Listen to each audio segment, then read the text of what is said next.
अस्सलाम वालेकुम dear student. जैसे कि हमने एक सीरीज स्टार्ट की हुई है फर्स्ट ई कैट के पेपर में जो क्वेश्चंस आए थे वो विद एक्सप्लेनेशन हम आप लोगों के साथ शेयर करते हैं। जो स्टूडेंट्स भी सेकंड ई कैट की नस्ट एनईटी 4 की एनटीएस नेट की और फास्ट यूनिवर्सिटी की एंटी टेस्ट की प्रिपरेशन करना चाहते हैं तो आप हमारे बैच को ज्वाइन कर सकते हैं। इस दिए गए कॉन्टैक्ट नंबर पे व्हाट्सएप करके आप हमारे बैच की तमाम डिटेल्स ले सकते हैं। जिन स्टूडेंट्स ने अभी तक हमारे व्हाट्सएप चैनल को फॉलो नहीं किया इसको ज़रूर कर लें, क्योंकि आने वाले दिनों में आप लोगों को इसके थ्रू एजुकेशनल अपडेट्स और डिफरेंट यूनिवर्सिटीज़ के स्कॉलरशिप की अपडेट्स के बारे में पता चलता रहेगा। अब अभी हम स्टार्ट करते हैं। पहला क्वेश्चन है, एसएचएम करती बॉडी में काइनेटिक एनर्जी और पोटेंशियल एनर्जी जब इक्वल हों तो तब बॉडी की वेलोसिटी क्या होगी। तो अब आप लोगों ने सिंपल इन दोनों के फार्मूलाज इक्वेट कर देने हैं। एसएचएम करती बॉडी की काइनेटिक एनर्जी का फार्मूला होता है हाफ के एक्स नॉट का square into 1 - x square over x not का स्क्वायर। एक्स हमारे पास डिस्टेंस होता है और एक्स नॉट हमारे पास बेसिकली एम्पलीट्यूड होता है, और इसी तरह ये एक्स नॉट का स्क्वायर है। इसी तरह जो पोटेंशियल एनर्जी है वो हाफ के एक्स स्क्वायर उसका फार्मूला होता है। अब आप लोगों ने ये हाफ के एक्स नॉट स्क्वायर 1 से भी मल्टीप्लाई कर देना और हाफ के एक्स नॉट स्क्वायर को इधर x square over x not square से भी मल्टीप्लाई करना है। फिर आप इनको सॉल्व करेंगे और एक्स की वैल्यू निकाल लेनी है जो कि एक्स नॉट ओवर 2 रूट आएगी। अब वेलोसिटी का फार्मूला एसएचएम करती बॉडी का होता है ओमेगा इंटू एक्स नॉट का स्क्वायर माइनस एक्स स्क्वायर। आप ये एक्स की जगह उसकी वैल्यू पुट करेंगे एक्स नॉट ओवर 2 रूट का स्क्वायर, तो ये बन जाएगा x not square over 2। LCM लेंगे तो 2 x not square minus x not square over 2। 2 denominator का बाहर आ जाएगा तो 1/2 रूट हो जाएगा, और ये 2 एक्स नॉट स्क्वायर में से एक्स नॉट स्क्वायर आप माइनस करेंगे तो एक्स नॉट का स्क्वायर बनेगा जो कि रूट से कट के सिंपल एक्स नॉट आ जाएगा। तो ये बीटा ऑप्शन आपके पास बनेगा omega X not over 2 root, जो कि हमारे पास राइट आंसर होगा। यानी कि जब काइनेटिक एनर्जी और पोटेंशियल एनर्जी एसएचएम करती बॉडी की इक्वल होंगे तो उनकी वेलोसिटी का ये फार्मूला होता है। अब इसी तरह एक और क्वेश्चन है, स्प्रिंग कांस्टेंट भी उसने के बता दिया, डिस्प्लेसमेंट भी उसने बता दिया, sum of kinetic energy and potential energy पूछ रहा है। तो sum of kinetic energy and potential energy basically total energy होता है, और टोटल एनर्जी का फार्मूला होता है हाफ के एक्स नॉट का स्क्वायर। ये एक्स नॉट को ए भी कह सकते हैं, ये एम्पलीट्यूड होता है। सिंपल के और ए की वैल्यूज प्लग इन करके आंसर निकालेंगे तो 4 जूल हमारे पास आंसर आएगा जो कि सी ऑप्शन में मौजूद है।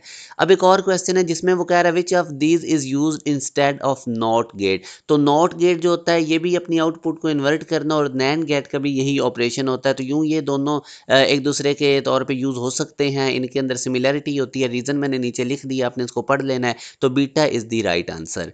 एक और क्वेश्चन में अगर आप देखें तो if a particle moves in a circle with a velocity of 10 metre per second और फिर उसकी वेलोसिटी 4 मीटर पर सेकंड हो जाती है, एवरेज एक्सेलरेशन निकालना है 2 सेकंड में। तो बिल्कुल सिंपल ये क्वेश्चन है, final velocity minus initial over time, total कितनी वेलोसिटी चेंज हुई है, कितना टाइम लगा, ये एवरेज एक्सेलरेशन होता है। वैल्यूज प्लग इन करके आंसर निकालेंगे तो -3 मीटर पर सेकंड हमारा स्क्वायर हमारे पास आंसर आएगा, जो कि शो कर रहा है कि हमारे पास जो वेलोसिटी है वो डिक्रीज हो रही है, एक्सेलरेशन नेगेटिव है। अब एक और क्वेश्चन अगर आप देखें तो 2 पॉइंट चार्जेस हैं, एक का चार्ज 3 क्यू और दूसरे का -2 क्यू है, और उनको are placed at a distance d apart inside a sphere, what is their electric potential. तो अब दोनों के अलग अलग चार्ज गिवन है, तो डिस्टेंस d है, तो आप लोग इनका इंडिविजुअल इलेक्ट्रिक पोटेंशियल निकाल के उसको ऐड कर देंगे। +3 क्यू की वजह से इलेक्ट्रिक पोटेंशियल निकालें, के क्यू ओवर आर वाला फार्मूला लगाएं, के इंटू यहाँ पे क्यू था +3 क्यू नीचे आर, और -2 क्यू की वजह से इलेक्ट्रिक पोटेंशियल निकालें, फिर इन दोनों को ऐड कर दें। जब इन दोनों को ऐड करेंगे एलसीएम आर आ जाएगा।